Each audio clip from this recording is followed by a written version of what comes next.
श्रीमद्भागवत चतुर्थी स्कंद 8वां अध्याय ध्रुव का वनगमन।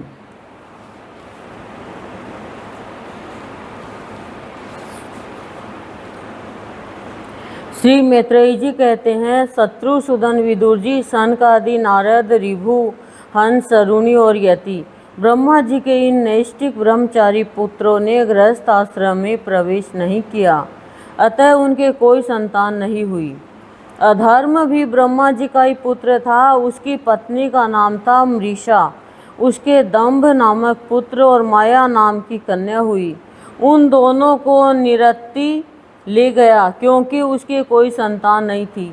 दंभ और माया से लोभ और निकृति यानी शठता का जन्म हुआ। उनसे क्रोध और हिंसा तथा उनसे कली यानी कलह और उसकी बहन दुरुक्ति यानी गाली उत्पन्न हुई। साधु शिरोमणि फिर दुरुक्ति से कली ने भय और मृत्यु को उत्पन्न किया तथा उन दोनों के संयोग से यातना और निरय यानी नरक का जोड़ा उत्पन्न हुआ। निष्पाप विदुर जी, इस प्रकार मैंने संक्षेप से तुम्हें प्रलय का कारण रूप यह अधर्म का वंश सुनाया। यह अधर्म का त्याग कराकर पुण्य संपादन में हेतु बनता है। अतएव इसका वर्णन 3 बार सुनकर मनुष्य अपने मन की मलिनता दूर कर देता है।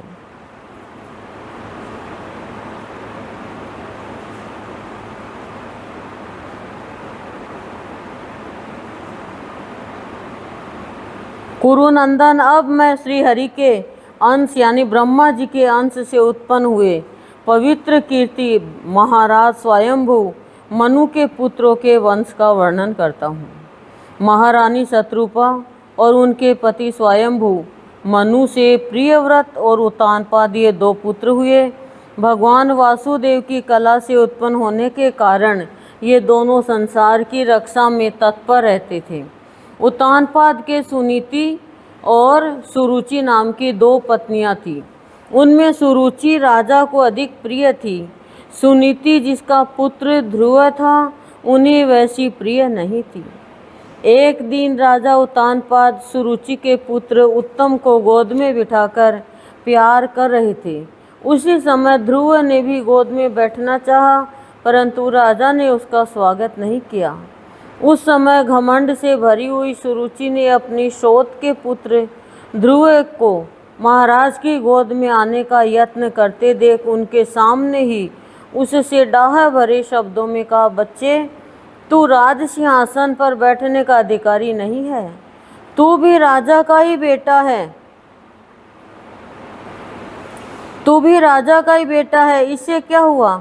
तुझको मैंने तो अपनी कोख में नहीं धारण किया।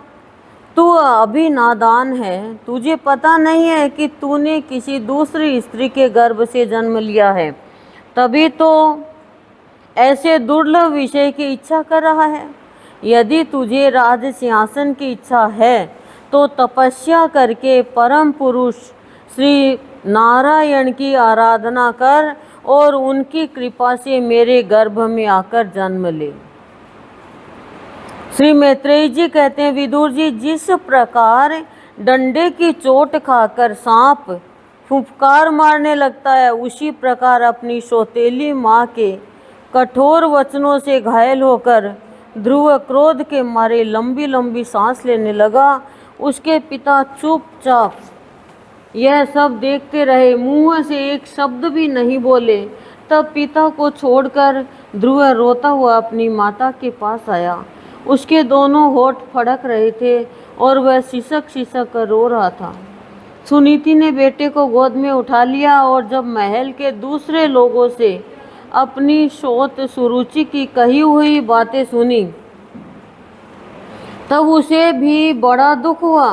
उसका धीरज टूट गया। वह दावानल से जली हुई बेल के समान शोक से संतप्त होकर मुरझा गई तथा विलाप करने लगी। शोक की बातें याद आने से उसके कमल सरीखे नेत्रों में आंसू भर आए। उस बेचारी को अपने दुख पारावार का कहीं अंत ही नहीं दिखाई देता था। उसने गहरी सांस लेकर ध्रुव से कहा, बेटा, तू दूसरों के लिए किसी प्रकार के अमंगल की कामना मत कर। जो मनुष्य दूसरों को दुख देता है उसे स्वयं ही उसका फल भोगना पड़ता है। सुरुचि ने जो कुछ कहा है ठीक ही है, क्योंकि महाराज को मुझे पत्नी तो क्या दासी स्वीकार करने में भी लज्जा आती है। तूने मुझ मंद भागिनी के गर्भ से ही जन्म लिया है और मेरे ही दूध से तू पला है। बेटा, सुरुचि ने तेरी सौतेली माँ होने पर भी बात बिल्कुल ठीक कही है। अतः यदि राजकुमार उत्तम के समान राज सिंहासन पर बैठना चाहता है तो द्वेष भाव छोड़कर उसी का पालन कर। बस श्री अधोक्षज भगवान के चरण कमलों की आराधना में लग जा। संसार का पालन करने के लिए सत्व गुण को अंगीकार करने वाले उन श्री हरि के चरणों की आराधना करने से ही तेरे परदादा श्री ब्रह्मा जी को वह सर्वश्रेष्ठ पद प्राप्त हुआ है, जो मन और प्राणों को जीतने वाले मुनियों के द्वारा भी वंदनीय है। इसी प्रकार तेरे दादा स्वयंभू मनु ने भी बड़ी बड़ी दक्षिणा वाले यज्ञों के द्वारा अनन्य भाव से उन्हीं भगवान की आराधना की थी। तभी उन्हें दूसरों के लिए अति दुर्लभ लौकिक, अलौकिक तथा मोक्ष सुख की प्राप्ति हुई। बेटा, तू भी उन भक्त वत्सल श्री भगवान का ही आश्रय ले। जन्म मृत्यु के चक्र से छूटने की इच्छा करने वाले मुमुक्षु लोग निरंतर उन्हीं के चरण कमलों के मार्ग की खोज किया करते हैं। तू स्वधर्म पालन से पवित्र हुए अपने चित्त में श्री पुरुषोत्तम भगवान को बैठा ले तथा अन्य सबका चिंतन छोड़कर केवल उन्हीं का भजन कर। बेटा, उन कमल दल लोचन श्री हरि को छोड़कर मुझे तो तेरे दुख को दूर करने वाला और कोई दिखाई नहीं देता। देख, जिन्हें प्रसन्न करने के लिए ब्रह्मा आदि अन्य सब देवता ढूंढते रहते हैं, वे श्री लक्ष्मी जी भी दीपक की भांति हाथ में कमल लिए निरंतर उन्हीं श्री हरि की खोज किया करते हैं।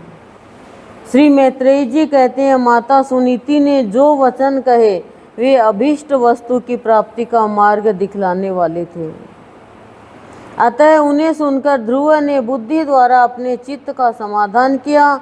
इसके बाद वे पिता के नगर से निकल पड़े। यह सब समाचार सुनकर और ध्रुव क्या करना चाहता है, इस बात को जानकर नारद जी वहाँ आए। उन्होंने ध्रुव के मस्तक पर अपना पाप नाशक कर कमल फेरते हुए मन ही मन विस्मित होकर कहा, ओह क्षत्रियों का कैसा अद्भुत तेज है, वे थोड़ा सा भी मान भंग नहीं सह सकते। देखो, अभी तो यह नन्हा सा बच्चा है, तो भी इसके हृदय में सौतेली माता के कटु वचन घर कर गए हैं। तत्पश्चात नारद जी ने ध्रुव से कहा, बेटा, अभी तो तू बच्चा है, खेल कूद में ही मस्त रहता है। हम नहीं समझते कि इस उम्र में किसी बात से तेरा सम्मान या अपमान हो सकता है। यदि तुझे मान अपमान का विचार ही हो तो बेटा, असल में मनुष्य के असंतोष का कारण मोह के सिवा और कुछ नहीं है। संसार में मनुष्य अपने कर्मानुसार ही मान अपमान या सुख दुख आदि को प्राप्त होता है। तात भगवान की गति बड़ी विचित्र है, इसलिए उस पर विचार करके बुद्धिमान पुरुष को चाहिए कि देववश उसे जैसी भी परिस्थिति का सामना करना पड़े उसी में संतुष्ट रहे। अब माता के उपदेश से तू योग साधना द्वारा जिन भगवान की कृपा प्राप्त करने चला है, मेरे विचार से साधारण पुरुषों के लिए उन्हें प्रसन्न करना बहुत ही कठिन है।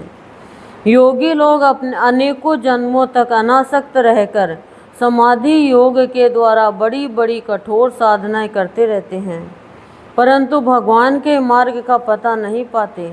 इसलिए तू यह व्यर्थ का हट छोड़ दे और घर लौट जा। बड़ा होने पर जब परमार्थ साधन का समय आवे तब उसके लिए प्रयत्न कर लेना।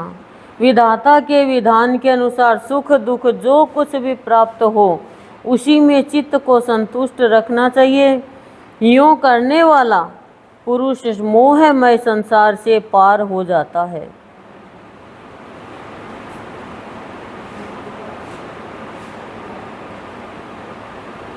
मनुष्य को चाहिए कि अपने से अधिक गुणवान को देखकर प्रसन्न हो, जो कम गुण वाला हो उस पर दया करे, और जो अपने समान गुण वाला हो उससे मित्रता का भाव रखे। यूं करने से उसे दुख कभी नहीं दबा सकते। ध्रुव ने कहा, भगवान, सुख दुख से जिसका चित्त चंचल हो जाता है उन लोगों के लिए आपने कृपा करके शांति का यह बहुत अच्छा उपाय बतलाया, परंतु मुझ जैसे अज्ञानियों की दृष्टि यहाँ तक नहीं पहुँच पाती। इसके सिवा मुझे घोर क्षत्रिय स्वभाव प्राप्त हुआ है, अतः मुझ में विनय का प्राय अभाव है। सुरुचि ने अपने कटु वचन रूपी बाणों से मेरे हृदय को विदीर्ण कर डाला है, इसलिए उसमें आपका यह उपदेश नहीं ठहर पाता। ब्राह्मण, मैं उस पद पर अधिकार करना चाहता हूँ जो त्रिलोकी में सबसे श्रेष्ठ है तथा जिस पर मेरे बाप दादे और दूसरे कोई भी आरूढ़ नहीं हो सके हैं। आप मुझे उसी की प्राप्ति का कोई अच्छा सा मार्ग बतलाइए। आप भगवान ब्रह्मा जी के पुत्र हैं और संसार के कल्याण के लिए ही वीणा बजाते सूर्य की भांति त्रिलोकी में विचरा करते हैं। श्री मैत्रेय जी कहते हैं, ध्रुव की बात सुनकर भगवान नारद जी बड़े प्रसन्न हुए और उस पर कृपा करके इस प्रकार सदुपदेश करने लगे। श्री नारद जी ने कहा, बेटा, तेरी माता सुनीति ने तुझे जो कुछ बताया है वही तेरे लिए परम कल्याण का मार्ग है। भगवान वासुदेव ही वह उपाय है, इसलिए तू चित्त लगाकर उन्हीं का भजन कर। जिस पुरुष को अपने लिए धर्म, अर्थ, काम और मोक्ष रूप पुरुषार्थ की अभिलाषा हो, उसके लिए उनकी प्राप्ति का उपाय एकमात्र श्री हरि के चरणों का सेवन ही है। बेटा, तेरा कल्याण होगा। अब तू श्री यमुना जी के तटवर्ती परम पवित्र मधुवन को जा। वहाँ श्री हरि का नित्य निवास है। वहाँ श्री कालिंदी के निर्मल जल में तीनों समय स्नान करके नित्य कर्म से निवृत्त हो यथाविधि आसन बिछाकर स्थिर भाव से बैठना। फिर रेचक, पूरक और कुंभक 3 प्रकार के प्राणायाम से धीरे धीरे प्राण, मन और इंद्रिय के दोषों को दूर कर धैर्य युक्त मन से परम गुरु श्री भगवान का इस प्रकार ध्यान करना। भगवान के नेत्र और मुख निरंतर प्रसन्न रहते हैं। उन्हें देखने से ऐसा मालूम होता है कि वे प्रसन्नतापूर्वक भक्त को वर देने के लिए उद्धत है।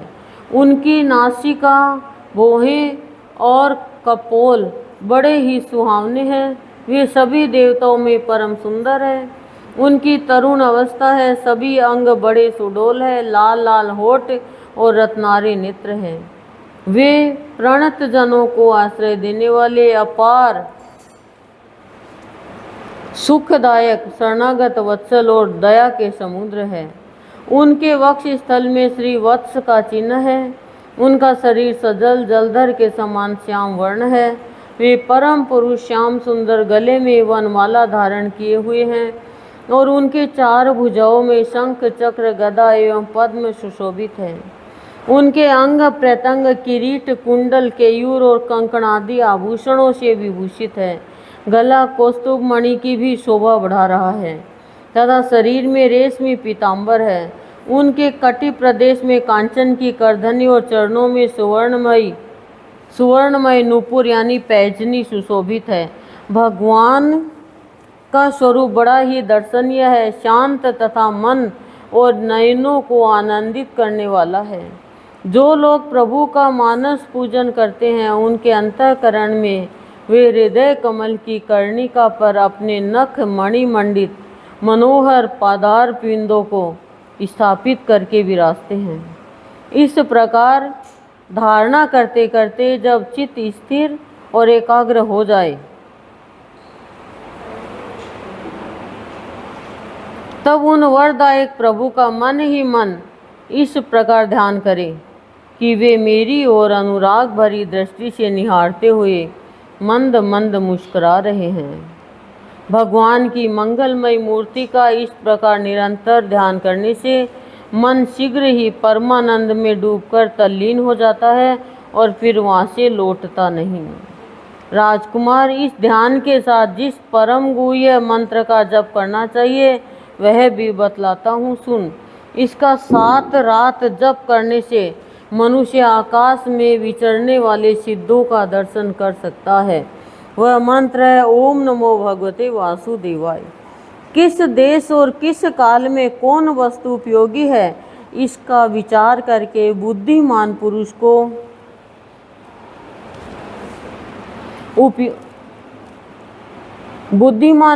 को इस मंत्र के द्वारा तरह तरह की सामग्रियों से भगवान की द्रव्यमयी पूजा करनी चाहिए।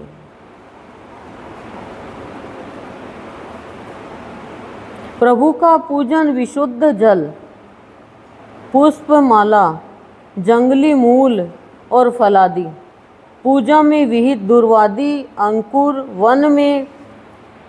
वन में ही प्राप्त होने वाले वल्कल वस्त्र और उनकी प्रेयसी तुलसी से करना चाहिए। यदि शिला आदि की मूर्ति मिल सके तो उसमें नहीं तो उसमें, अरे चींटी खा रही है क्या, समझ में नहीं आ रही क्या हो रहा है।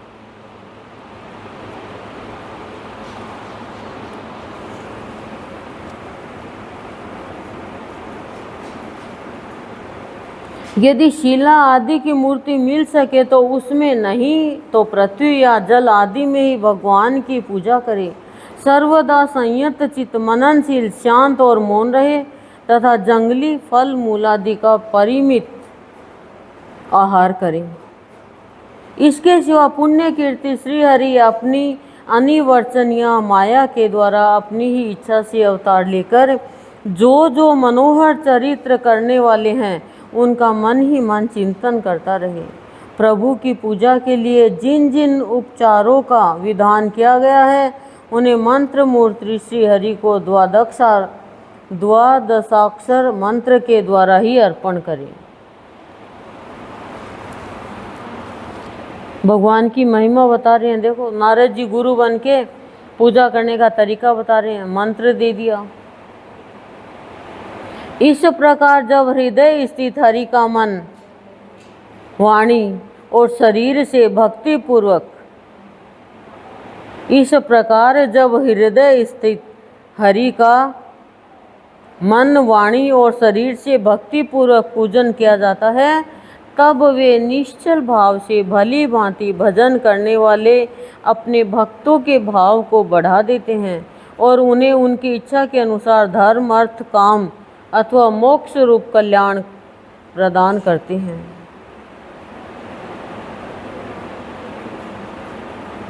यदि उपासक को इंद्रिय संबंधी भोगों से वैराग्य हो गया हो तो वह मोक्ष प्राप्ति के लिए अत्यंत भक्ति पूर्वक अविच्छिन्न भाव से भगवान का भजन करे। भोगों से वैराग्य होना बहुत मुश्किल है, गुरु की कृपा के बिना नहीं होता है। भोग दिखा नहीं और कामना, वासना, मन में इच्छाएं ऑटोमेटिक आ जाती है। बराबरी का भाव, एक दूसरे को नीचा दिखाने का भाव, ये स्वतः ही आ जाता है। गुरु की कृपा होने पे ये सब हट जाते हैं। श्री नारद जी से इस प्रकार उपदेश पाकर राजकुमार ध्रुव ने परिक्रमा करके उन्हें प्रणाम किया। तदंतर उन्होंने भगवान के चरण चिन्हों से अंकित परम पवित्र मधुवन की यात्रा की। ध्रुव के तपोवन की ओर चले जाने पर नारद जी महाराज उतानपाद के महल में पहुँचे। राजा ने उनके यथा योग्य उपचारों से पूजा की। तब उन्होंने आराम से आसन पर बैठकर राजा से पूछा। श्री नारद जी ने कहा, राजन, तुम्हारा मुख सूखा हुआ है, तुम बड़ी देर से किस सोच विचार में पड़े हो? तुम्हारे धर्म, अर्थ और कामों में से किसी में कोई कमी तो नहीं आ गई? राजा ने कहा, ब्राह्मण, मैं बड़ा ही स्त्रीण और निर्दय हूँ। हाय, मैंने अपने 5 वर्ष के नन्हे से बच्चे को उसकी माता के साथ घर से निकाल दिया। मुनिवर, वह बड़ा ही बुद्धिमान था। उसका कमल सा मुख भूख से कुम्हला गया होगा।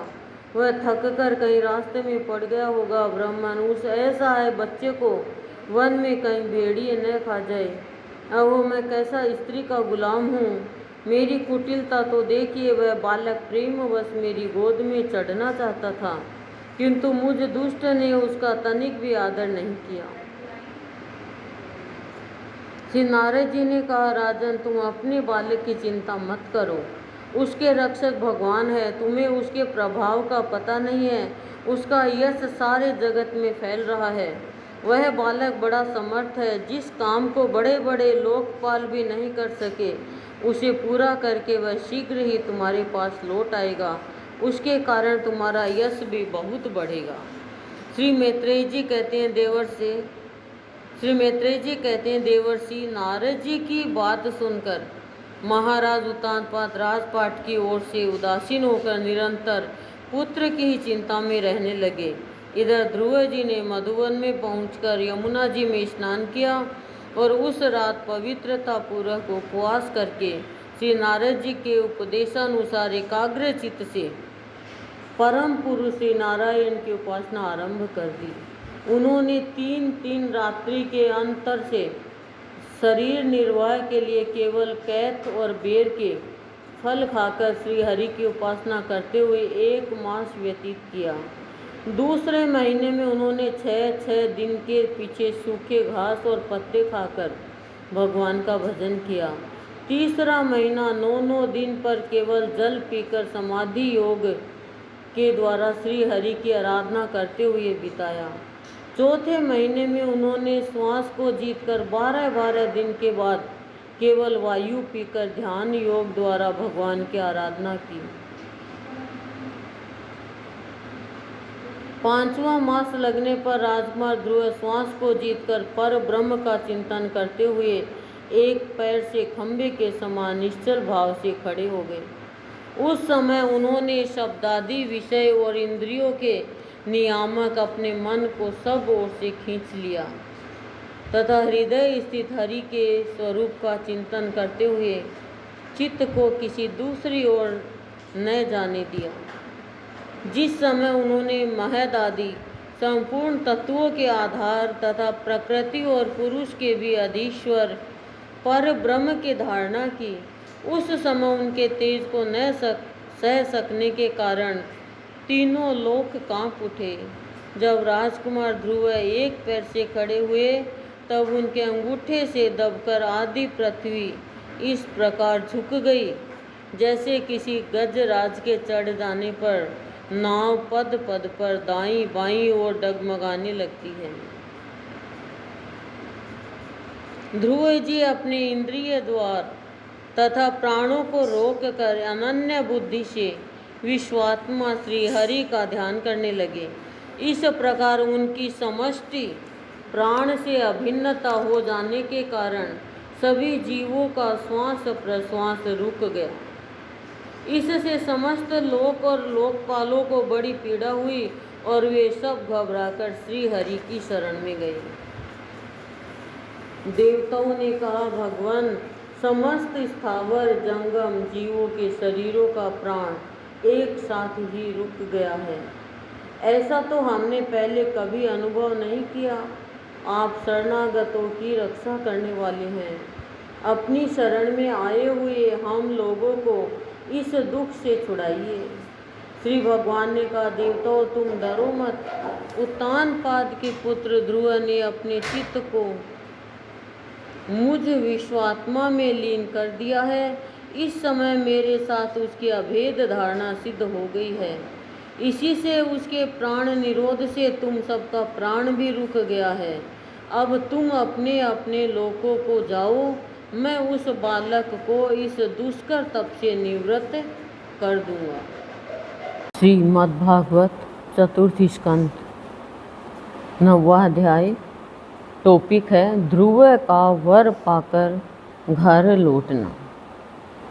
श्री मैत्रेय जी कहते हैं, विदुर जी, भगवान के इस प्रकार आश्वासन देने से देवताओं का भय जाता रहा और वे उन्हें प्रणाम करके स्वर्ग लोक को चले गए।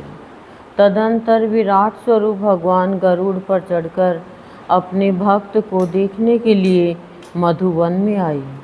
उस समय ध्रुव जी तीव्र योगाभ्यास से एकाग्र हुई बुद्धि के द्वारा भगवान की बिजली के समान देदीप्यमान जिस मूर्ति का अपने हृदय कमल में ध्यान कर रहे थे वह सहसा विलीन हो गई। इससे घबराकर उन्होंने ज्यों ही नेत्र खोले कि भगवान के उसी रूप को बाहर अपने सामने खड़ा दिखा। प्रभु का दर्शन पाकर बालक ध्रुव को बड़ा कुतूहल हुआ। वे प्रेम में अधीर हो गए। उन्होंने पृथ्वी पर दंड के समान लौटकर उन्हें प्रणाम किया। फिर वे इस प्रकार प्रेम भरी दृष्टि से उनकी ओर देखने लगे मानो नेत्रों से उन्हें पी जाएंगे, मुख से चूम लेंगे और भुजाओं में कस लेंगे। वे हाथ जोड़े प्रभु के सामने खड़े थे और उनकी स्तुति करना चाहते थे, परंतु किस प्रकार करे यह नहीं जानते थे। सर्वांतर्यामी हरि उनके मन की बात जान गए। उन्होंने कृपा पूर्वक अपने वेदमय शंख को उनके गाल से छुआ दिया। ध्रुव जी भविष्य में अविचल पद प्राप्त करने वाले थे। इस समय शंख का स्पर्श होते ही उन्हें वेदमयी दिव्य वाणी प्राप्त हो गई और जीव तथा ब्रह्मा के स्वरूप का भी निश्चय हो गया।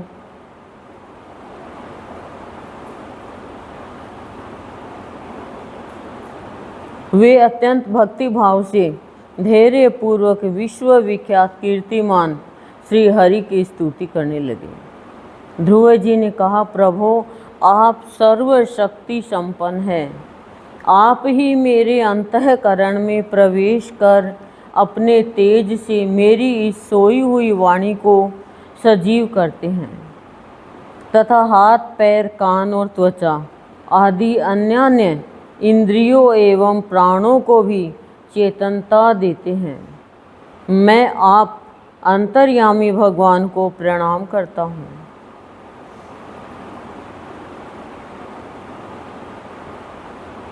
भगवान आप एक ही है, परंतु अपनी अनंत गुणमयी माया शक्ति से इस महदादि संपूर्ण प्रपंच को रचकर अंतर्यामी रूप से उसमें प्रवेश कर जाते हैं और फिर इसके इंद्रियादि असत गुणों में उनके अधिष्ठात्र देवताओं के रूप में स्थित होकर अनेक रूप भासते हैं। ठीक वैसे ही जैसे तरह तरह की लकड़ियों में प्रकट हुई आग अपनी उपाधियों के अनुसार भिन्न भिन्न रूपों में भासती है। नाथ, सृष्टि के आरंभ में ब्रह्मा जी ने भी आपकी शरण लेकर आपके दिए हुए ज्ञान के प्रभाव से ही इस जगत को सोकर उठे हुए पुरुष के समान देखा था। दीन बंधो, उन्हीं आपके चरण तल का मुक्त पुरुष भी आश्रय लेते हैं। कोई भी कृतज्ञ पुरुष उन्हें कैसे भूल सकता है। प्रभु, इस शवतुल्य शरीर के द्वारा भोगा जाने वाला इंद्रियों और विषयों के संसर्ग से उत्पन्न सुख तो मनुष्य को नरक में भी मिल सकता है।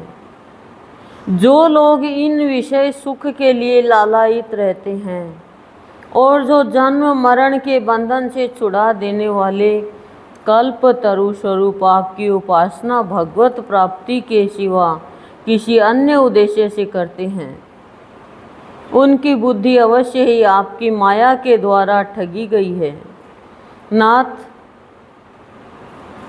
आपके चरण कमलों का ध्यान करने से और आपके भक्तों के पवित्र चरित्र सुनने से प्राणियों को जो आनंद प्राप्त होता है वह निजानंद स्वरूप ब्रह्मा में भी नहीं मिल सकता। फिर जिन्हें काल की तलवार काटे डालती है, उन स्वर्गीय विमानों से गिरने वाले पुरुषों को तो वह सुख मिल ही कैसे सकता है। अनंत परमात्मन, मुझे तो आप उन विशुद्ध हृदय महात्मा भक्तों का संग दीजिए जिनका आप में अविच्छिन्न भक्ति भाव है। उनके संग में मैं आपके गुणों और लीलाओं की कथा सुधा को पी पी कर उन्मत्त हो जाऊंगा। और सहज ही इस अनेक प्रकार के दुखों से पूर्ण भयंकर संसार सागर के उस पार पहुंच जाऊं। कमलनाथ प्रभु, जिनका चित्त आपके चरण कमल की सुगंध में लुभाया हुआ है, उन महानुभावों का जो लोग संग करते हैं, वे अपने इस अत्यंत प्रिय शरीर और इसके संबंधी पुत्र मित्र ग्रह और स्त्री आदि की शुद्धि भी नहीं करते। अजन्मा परमेश्वर, मैं तो पशु, वृक्ष, पर्वत, पक्षी, सरीसृप यानी सर्पादि रेंगने वाले जंतु, देवता, दैत्य और मनुष्य आदि से परिपूर्ण तथा महद आदि अनेकों कारणों से संपादित आपके इस सदात्मक स्थूल विश्व रूप को ही जानता हूँ। इससे परे जो आपका परम स्वरूप है, जिसमें वाणी की गति नहीं है, उसका मुझे पता नहीं है।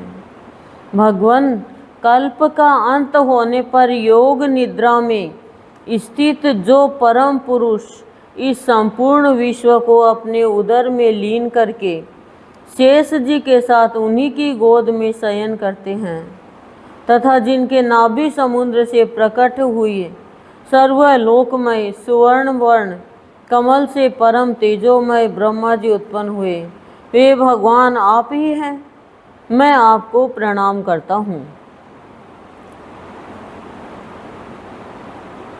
प्रभु, आप अपनी अखंड चिन्मयी दृष्टि से बुद्धि की सभी अवस्थाओं के साक्षी हैं तथा नित्य मुक्त शुद्ध सत्वमय सर्वज्ञ परमात्म स्वरूप निर्विकार आदि पुरुष षडेश्वर्य संपन्न एवं तीनों गुणों के अधीश्वर है। आप जीव से सर्वथा भिन्न है तथा संसार की स्थिति के लिए यज्ञाधिष्ठाता विष्णु रूप से विराजमान है। आपसे ही विद्या अविद्या आदि विरुद्ध गतियों वाली अनेकों शक्तियां धारावाहिक रूप से निरंतर प्रकट होती रहती है। आप जगत के कारण अखंड अनादि अनंत आनंदमय निर्विकार ब्रह्म स्वरूप है। मैं आपकी शरण हूँ। भगवान, आप परमानंद मूर्ति है। जो लोग ऐसा समझकर निष्काम भाव से आपका निरंतर भजन करते हैं, उनके लिए राज्यादि भोगों की अपेक्षा आपके चरण कमलों की प्राप्ति ही भजन का सच्चा फल है। स्वामीन, यद्यपि बात ऐसी ही है तो भी गौ जैसे अपने तुरंत के जन्मे हुए बछड़े को दूध पिलाती और व्याघ्रादि से बचाती रहती है, उसी प्रकार आप भी भक्तों पर कृपा करने के लिए निरंतर विकल रहने के कारण हम जैसे सकाम जीवों की भी कामना पूर्ण करके उनकी संसार भय से रक्षा करते रहते हैं।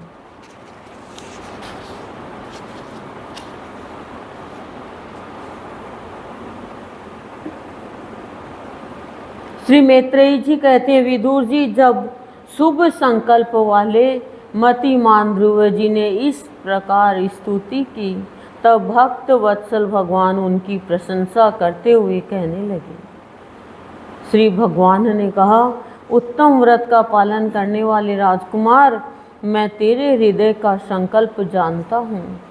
यद्यपि उस पद का प्राप्त होना बहुत कठिन है, तो भी मैं तुझे वह देता हूँ, तेरा कल्याण हो।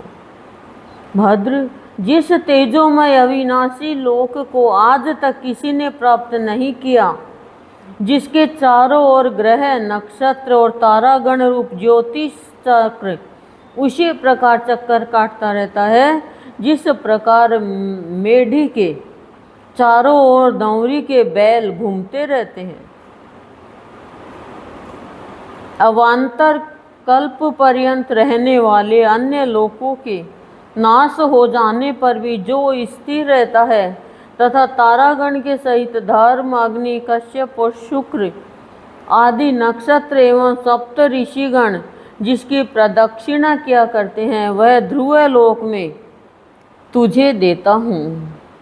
यहाँ भी जब तेरे पिता तुझे राज सिंहासन देकर वन को चले जाएंगे, तब 36,000 वर्ष तक धर्म पूर्वक पृथ्वी का पालन करेगा। तेरी इंद्रियों की शक्ति ज्यों की त्यों बनी रहेगी। आगे चलकर किसी समय तेरा भाई उत्तम शिकार खेलता हुआ मारा जाएगा, तब उसकी माता सुरुचि पुत्र प्रेम में पागल होकर उसे वन में खोजती हुई दावानल में प्रवेश कर जाएगी। यज्ञ मेरी प्रिय मूर्ति है। तू अनेकों बड़ी बड़ी दक्षिणाओं वाले यज्ञों के द्वारा मेरा यजन करेगा तथा यहाँ उत्तम उत्तम भोग भोग कर अंत में मेरा ही स्मरण करेगा। इससे तू अंत में संपूर्ण लोकों के वंदनीय और सप्त ऋषियों से भी ऊपर मेरे निज धाम को जाएगा, जहाँ पहुँच जाने पर फिर संसार में लौट कर नहीं आना होता है। श्री मैत्रेयी जी कहते हैं, बालक ध्रुव से इस प्रकार पूजित हो और उसे अपना पद प्रदान कर भगवान श्री गरुड़ ध्वज उसके देखते देखते अपने लोक को चले गए। प्रभु की चरण सेवा से संकल्पित वस्तु प्राप्त हो जाने के कारण यद्यपि ध्रुव जी का संकल्प तो निवृत्त हो गया, किंतु उनका चित्त विशेष प्रसन्न नहीं हुआ। फिर वे अपने नगर को लौट गए। विदुर जी ने पूछा, ब्रह्मन, मायापति श्री हरि का परम पद तो अत्यंत दुर्लभ है और मिलता भी उनके चरण कमलों की उपासना से ही है। ध्रुव जी भी सारा सर का पूर्ण विवेक रखते हैं। ध्रुव जी भी सारा सार का पूर्ण विवेक रखते थे, फिर एक ही जन्म में उस परम पद को पा लेने पर भी उन्होंने अपने को अकृतार्थ क्यों समझा? श्री मैत्रेयी जी ने कहा, ध्रुव जी का हृदय अपनी सौतेली माता के वाग बाणों से बिंद गया था तथा वर मांगने के समय भी उन्हें उनका स्मरण बना हुआ था। इसी से उन्होंने मुक्तिदाता श्री हरि से मुक्ति नहीं मांगी। अब जब भगवत दर्शन से वह मनोमालिन्य दूर हो गया तो उन्हें अपनी इस भूल के लिए पश्चाताप हुआ। मन की मलिनता दूर होने से प्राणी पश्चाताप करने लगता है।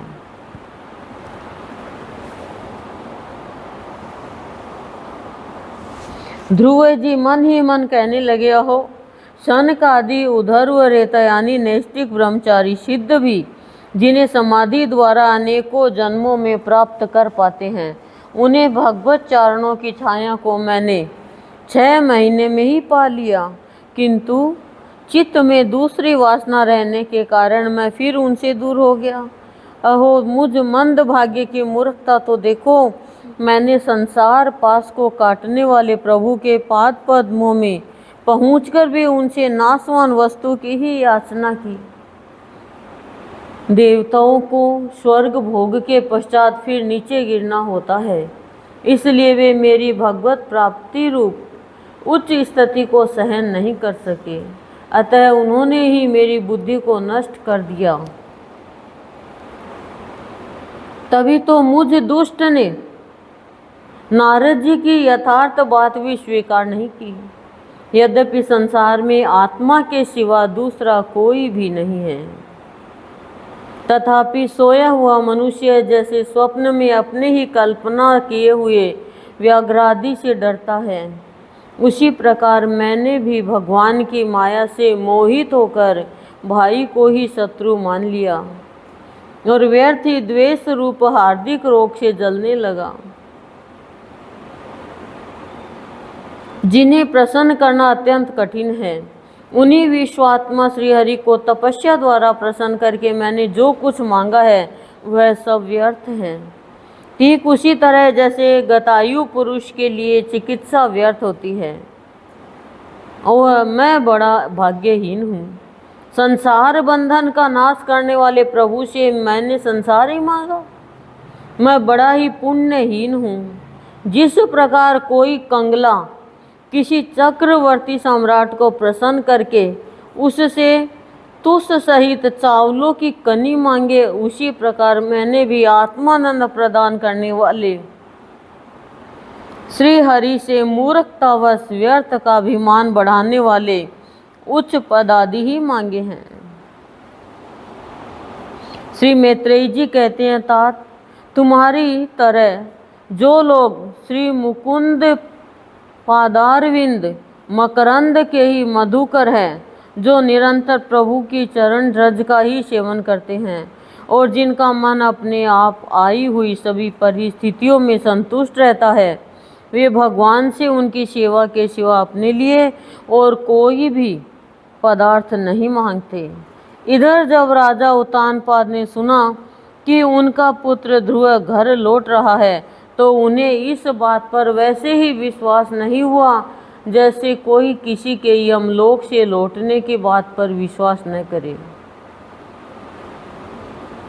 उन्होंने यह सोचा कि मुझ अभागे का ऐसा भाग्य कहाँ, परंतु फिर उन्हें देवर्षि नारद की बात याद आ गई।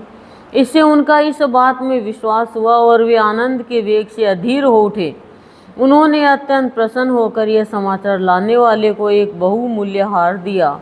राजा उत्तानपाद ने पुत्र का मुख देखने के लिए उत्सुक होकर बहुत से ब्राह्मण कुल के बड़े बूढ़े मंत्री और बंधुजनों को साथ लिया तथा एक बढ़िया घोड़ों वाले सुवर्ण जटित रथ पर सवार होकर वे झटपट नगर के बाहर आए। उनके आगे आगे वेद ध्वनि होती जाती थी तथा शंख, दुंदुभी एवं बंसी आदि अनेकों मांगलिक बाजे बजते जाते थे। उनकी दोनों रानियां सुनीति और सुरुचि भी सुवर्णमय आभूषणों से विभूषित हो राजकुमार उत्तम के साथ पालकियों पर चढ़कर चल रही थी। ध्रुव जी उपवन के पास आ पहुँचे। उन्हें देखते ही महाराज उत्तानपाद तुरंत रथ से उतर पड़े। पुत्र को देखने के लिए वे बहुत दिनों से उत्कंठित हो रहे थे। उन्होंने झटपट आगे बढ़कर प्रेमातुर हो लंबी लंबी सांसें लेते हुए ध्रुव को भुजाओं में भर लिया। अब ये पहले के ध्रुव नहीं थे। प्रभु के परम पुनीत पाद पद्मों का स्पर्श होने से इनके समस्त पाप बंधन कट गए थे। राजा उत्तानपाद की एक बहुत बड़ी कामना पूर्ण हो गई। उन्होंने बार बार पुत्र का सिर सूंघा और आनंद तथा प्रेम के कारण निकलने वाले ठंडे ठंडे आंसुओं से उन्हें नहला दिया। तदंतर सज्जनों में अग्रगण्य ध्रुव जी ने पिता के चरणों में प्रणाम किया और उनसे आशीर्वाद पाकर कुशल प्रश्नादि से सम्मानित हो दोनों माताओं को प्रणाम किया। छोटी माता सुरुचि ने अपने चरणों पर झुके हुए बालक ध्रुव को उठाकर हृदय से लगा लिया और अश्रु गदगद वाणी से चिरंजीवी रहो ऐसा आशीर्वाद दिया। जिस प्रकार जल स्वयं ही नीचे की ओर बहने लगता है, उसी प्रकार मैत्री आदि गुणों के कारण जिस पर श्री भगवान प्रसन्न हो जाते हैं, उसके आगे सभी जीव झुक जाते हैं। इधर उत्तम और ध्रुव दोनों ही प्रेम से विह्वल होकर मिले। एक दूसरे के अंगों का स्पर्श पाकर उन दोनों के इस शरीर में रोमांच हो गया तथा नेत्रों से बार बार आंसुओं की धारा बहने लगी। ध्रुव की माता सुनीति अपने प्राणों से भी प्यारे पुत्र को गले लगाकर सारा संताप भूल गई। उसके सुकुमार अंगों के स्पर्श से उसे बड़ा ही आनंद प्राप्त हुआ। वीरवर विदुर जी, वीर माता सुनीति के स्तन उसके नेत्रों से झरते हुए मंगलमय आनंदाश्रुओं से भीग गए और उनसे बार बार दूध बहने लगा। उस समय पूर्ववासी लोग उनकी प्रशंसा करते हुए कहने लगे, महारानी जी, आपका लाल बहुत दिनों से खोया हुआ था, सौभाग्यवश अब वह लौट आया। यह हम सबका दुख दूर करने वाला है, बहुत दिनों तक भूमंडल की रक्षा करेगा। आपने अवश्य ही शरणागत भय भंजन श्री हरि की उपासना की है। उनका निरंतर ध्यान करने वाले धीर पुरुष परम दुर्जय मृत्यु को भी जीत लेते हैं।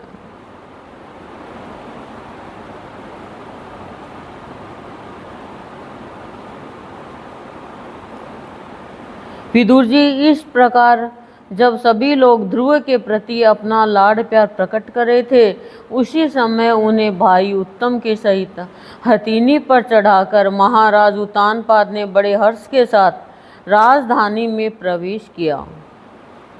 उस समय सभी लोग उनके भाग्य की बड़ाई कर रहे थे। नगर में जहाँ तहाँ मगर के आकार के सुंदर दरवाजे बनाए गए थे तथा फल फूलों के गुच्छों के सहित केले के खंभे और सुपारी के पौधे सजाए गए थे। द्वार द्वार पर दीपक के सहित जल के कलश रखे हुए थे, जो आम के पत्तों, वस्त्रों, पुष्प मालाओं तथा मोती की लड़ियों से सुसज्जित थे। जिन अनेकों परकोटों, फाटकों और महलों से नगरी सुशोभित थी, उन सब को सुवर्ण की सामग्रियों से सजाया गया था तथा उनके कंगूरे विमानों के शिखरों के समान चमक रहे थे। नगर के चौक, गलियों, अटारियों और सड़कों को झाड़ बुहार कर उन पर चंदन का छिड़काव किया गया था और जहाँ तहाँ खील, चावल, पुष्प, फल, जौ एवं अन्य मांगलिक उपहार सामग्रियाँ सजी रखी थी। ध्रुव जी राजमार्ग से जा रहे थे। उस समय जहाँ तहाँ नगर की शीलवती सुंदरियाँ उन्हें देखने को एकत्र हो रही थी। उन्होंने वात्सल्य भाव से अनेकों शुभाशीर्वाद देते हुए उन पर सफ़ेद सरसों, अक्षत, दही, जल, दूर्वा, पुष्प और फलों की वर्षा की। इस प्रकार उनके मनोहर गीत सुनते हुए ध्रुव जी ने अपने पिता के महल में प्रवेश किया। वह श्रेष्ठ भवन महामूल्य मणियों की लड़ियों से सुसज्जित था। उसमें अपने पिताजी के लाड़ प्यार का सुख भोगते हुए वे उसी प्रकार आनंद पूर्वक रहने लगे जैसे स्वर्ग में देवता लोग रहते हैं। वहाँ दूध के फेन के समान सफ़ेद और कोमल सैयाई, हाथी दांत के पलंग, सुनहरी कामदार पर्दे, बहुमूल्य आसन और बहुत सा सोने का सामान था। उसकी स्फटिक और महामरकत मणि यानी पन्ने की दीवारों में रत्नों की बनी हुई स्त्री मूर्तियों पर रखे हुए मणिमय दीपक जगमगा रहे थे। उस महल के चारों ओर अनेक जाति के दिव्य वृक्षों से सुशोभित उद्यान थे, जिनमें नर और मादा पक्षियों का कलरव तथा मतवाले भंवरों का गुंजार होता रहता था। उन बगीचों में वेदूरमणि यानी पुखराज की सीढ़ियों से सुशोभित बावलियाँ थीं, जिनमें लाल, नीले और सफ़ेद रंग के कमल खिले रहते थे तथा हंस, कारंडव, चकवा एवं सारस आदि पक्षी क्रीड़ा करते रहते थे।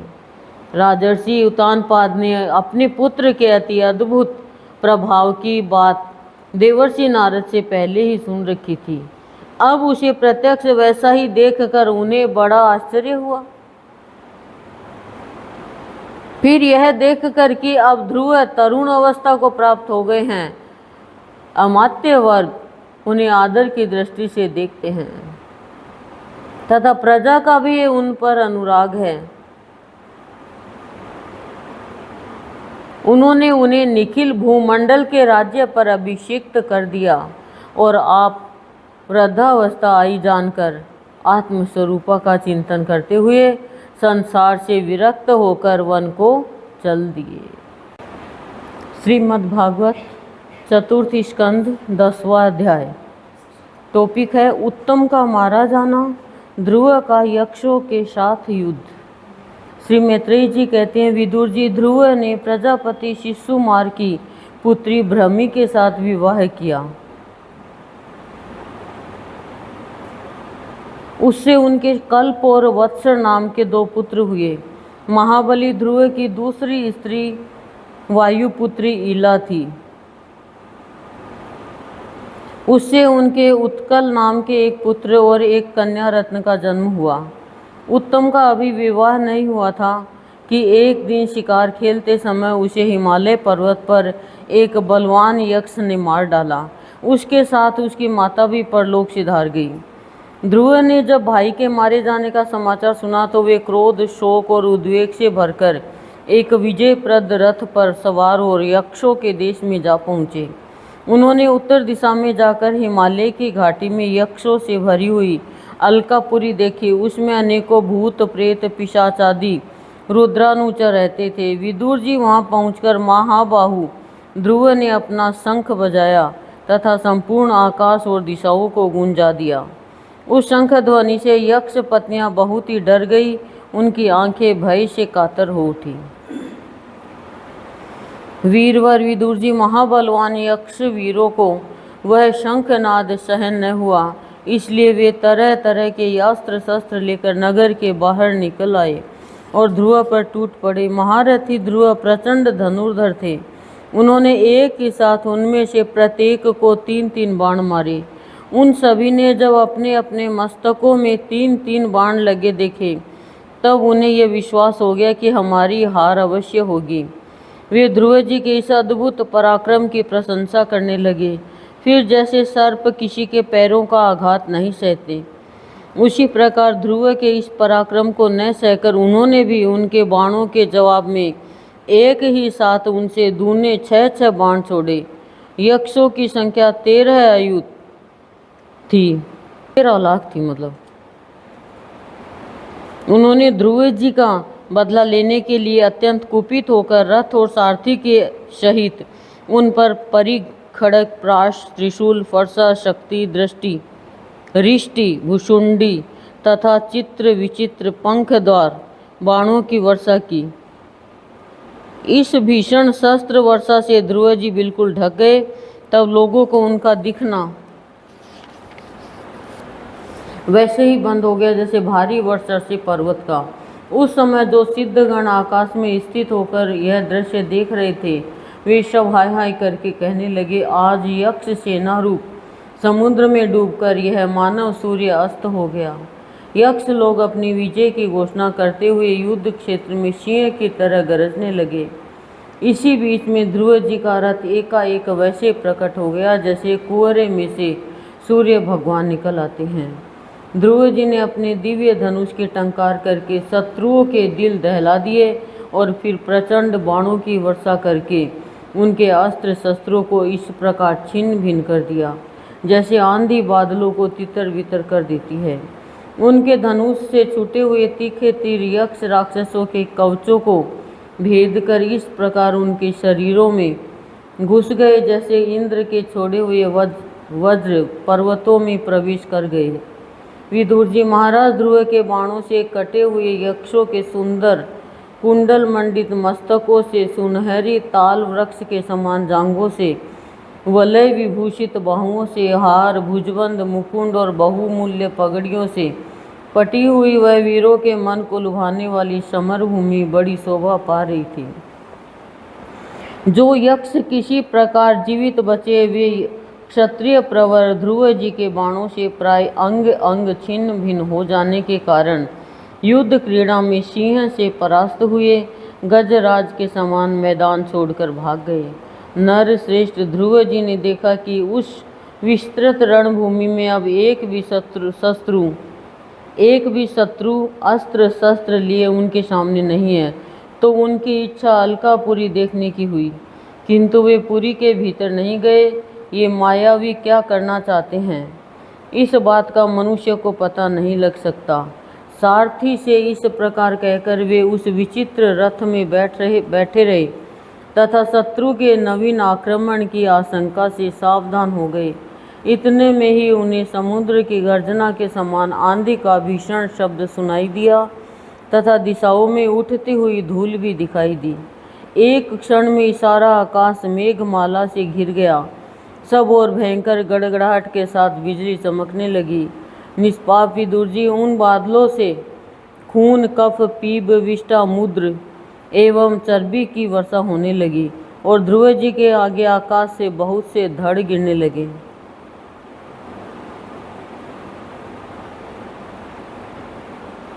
फिर आकाश में एक पर्वत दिखाई दिया और सभी दिशाओं में पत्थरों की वर्षा के साथ गदा, परिघ, तलवार और मूसल गिरने लगे।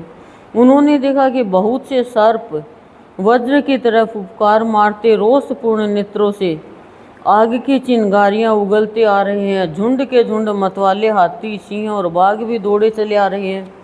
प्रलय काल के समान भयंकर समुद्र अपनी उताल तरंगों से पृथ्वी को सब ओर से डुबाता हुआ बड़ी भीषण गर्जना के साथ उनकी ओर बढ़ रहा है। क्रूर स्वभाव असुरों ने अपनी आसुरी माया से ऐसे ही बहुत से कौतुक दिखलाए जिनसे कायरों के मन कांप सकते थे। ध्रुव जी पर असुरों ने अपनी दुस्तर माया फैलाई। यह सुनकर वहाँ कुछ मुनियों ने आकर उनके लिए मंगल कामना की। मुनियों ने कहा, उत्तानपाद नंदन ध्रुव, शरणागत भयभंजन शांग पाणी भगवान नारायण तुम्हारी शत्रुओं का संहार करे। भगवान का तो नाम ही ऐसा है जिनके सुनने और कीर्तन करने मात्र से मनुष्य दुस्तर मृत्यु के मुख से अनायासी बच जाता है।